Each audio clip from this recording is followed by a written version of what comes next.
Alright, howdy there, twang amigos. Following the last video, D dominant, or just dominant in general, right? Let's talk about an augmented chord. What is an augmented chord? It's when you raise the fifth. You raise the fifth of a chord. You know, this can function as the dominant because it starts to get into more of these tension sounds, right? Where it wants to resolve, you create more tension. The chord wants to resolve. It no longer is something that's kind of floating smooth. It wants to land somewhere else. So here is a phrase using a augmented voicing. I'm just going to play through some D7 stuff here.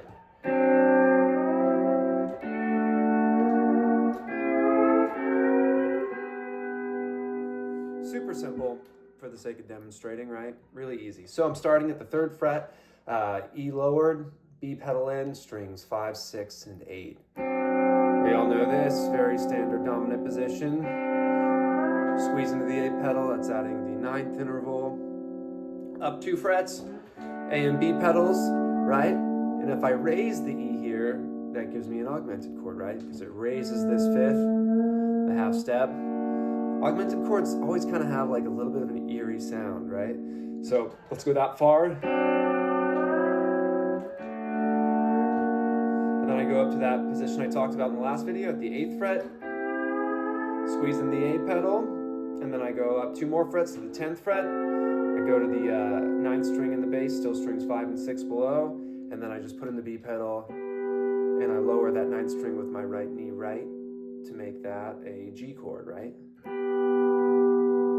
All right, that's the phrase.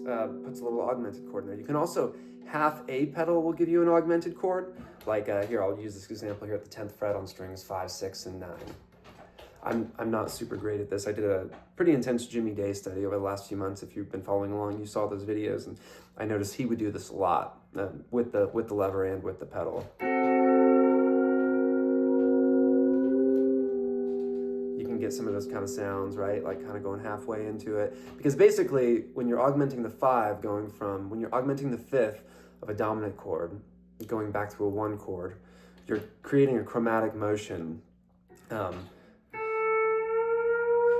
Going from the 5th of the D, which then becomes the 3rd of the G, but you hear that chromatic motion happening there, right? That's why an augmented chord is cool. You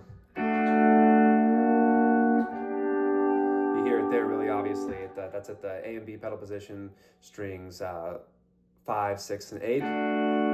Raise the E, and then just go up to your A and F lever position there, the G chord, right? Super cool.